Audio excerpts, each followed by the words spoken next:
Okay, my name is Brian Robertson, and my capstone was to create a business writing for international course for international executives. It's an online course. My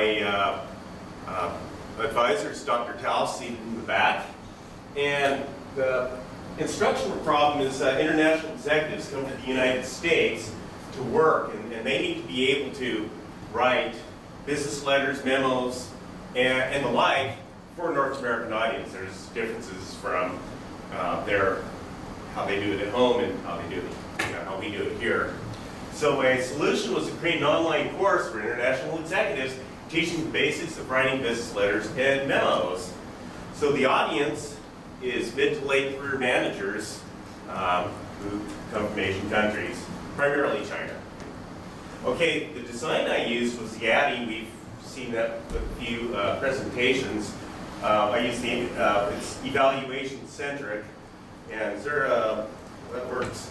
Actually, right here, there actually should be a circle here for evaluation for the summative, but the centered evaluation would be formative, and that's what I used. So the end product I created was a 6-module course online on a Moodle website in SCORM packages, and I have a peer review form. I have an assignment at the end, and it's peer reviewed. So the instructional principle I used was based on Gagne's 9 events of instruction. Did I pronounce his name right? Yeah. So I didn't use all of those. I won't go into that. I'll show you how I used them in the next slide. So my lesson approach was state the objective, which is the second event of instruction. That was my first state the objective. The narrated lesson is event 4 and 5, present information and provide guidance, which I did. And the activities to elicit performance and provide feedback, which I did. I have interactive scenarios. And I have several cycles of that, narrated lesson activity, narrated lesson activity. Then I'd have a quiz at the end, which is recorded in the SCORM package or on Moodle from the SCORM. And that's to elicit or assess performance. And my target audience thrives on quizzes. So then after that, I have an assignment for them to write a letter, and I give them all kinds of resources and where they can go to do that. And after that, I don't grade it; they peer review it on a peer review forum. So I call that a teachable moment, which Dr. Lockwood feed into me. So you don't have to stick with you, do you? Okay. So I'll give you a short demonstration. I only have a couple of screenshots in the interest of time. So my short demonstration, well, this module will be module 2. It's the one that was usability tested. And it looks like that. I kept it simple. It's on the Moodle website. This is 511. And it's right next to Cisco's class. And here's your splash screen. And here's what every screen pretty much looks like. Here's your lesson objective. You see the text next to the arrows, that appears on the screen with my narration. And this part right here, this bar right here is actually a navigation bar. It tells you where you've been, where you are, and where you're going. You can click around that. I like to click around. And here are the forward and back buttons you'll see on every page. So, and I start with just the basic structure of the letter before I go into activities. And each one of these list items come up with, the narration. They're kind of sync narration. And they're clickable. You can the opening paragraph, you can find out, learn more about it. After this, there's a drag and drop activity. Then I have other slides that talk about tone and style, characteristic of a business letter. And last but not least, the usability evaluation. We had 15 students from MIT 600, that's not that 6,000 is a typo, and I had 6 responses, which is actually good for a usability test. It's actually optimal. And they were to complete one module, which was module 2, it's the one you looked at, and you complete a survey at the end, And the survey has ratings 1 to 5, 5 being the best. Now I'll show you just one statistic because I didn't want to show you 10 slides of the usability test for you peers. So what I had, this is the number of respondents, and this is how many responses for each 1 to 5. So when I had a usability look that looks like this, I do something about it because that's significant. They can't read the text. So I go back. If the response is all in here, I put my fingerprints on the screen, then I really don't worry about it too much. I can go look at it.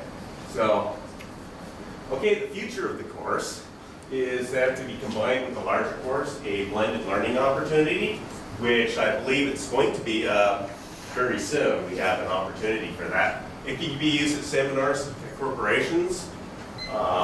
It can be expanded upon for another capstone. Miss 9, if you're stuck on that, go see Dr. Tao. And it has flexibility. Lessons can be added or taken away from it, or edited, or whatnot. So, what I've learned, research early and often your capstone is threaded throughout the entire program, and Dr. Strong would have us write a instructional design document the first semester, then we'd expand on it and create your lesson before you decide on the technology. I use Captivate. I see Dr. Partridge in the back. Hello, Dr. Partridge. And manage your time, because your capstone's probably going to take, what, 300 hours in all? So don't burn yourself out. Capstones change, be flexible. My capstone started here, then it changed here, here, here, here. It's the same capstone, but the content is different. It's more refined now. And thank you, Dr. Tell, for helping me out with that. And acknowledgements. Miss State Cohort, thank you. You're awesome people to work with. My group, Class Act, which Chalfe is here. Is there any more Class Act people here? No? Guess they're not here. So, family seated here are my folks, Dr. Marvin Miracle and my mother, Jan Miracle.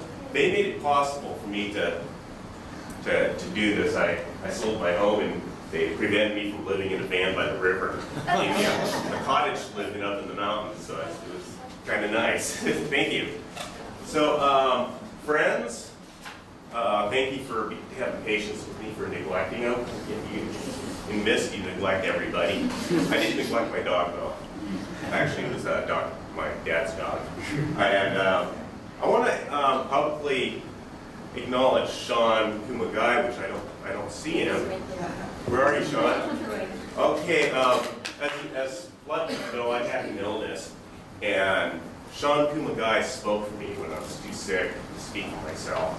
So I want to thank you, Sean. You were awesome. You're so selfless. Comments? Anybody? Everybody? I kept this short. So you did a great job on staying within the time. Okay. So I don't see any. Somebody give me a hand. Jason? Yeah, Okay. I have a quick question. I don't know anything about making a scoring package with Google. Is that technically difficult? No, it's not. There's a setting. Jane asked if the scoring package in Moodle is technically difficult, and it's not. It's just a setting in Captivate. I don't remember exactly where it is. If I had it in front of me, I'd do it. And when you publish, it'll create a scoring package. Then you just upload it to your Moodle site, and it's very easily done. I have a question. Do you have an audience that may be using this?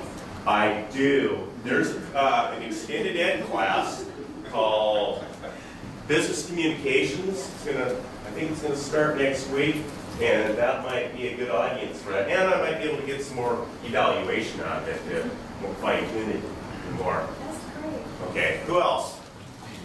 Anybody? Well, then we're all also. Come on, Shelby. That's it? Okay.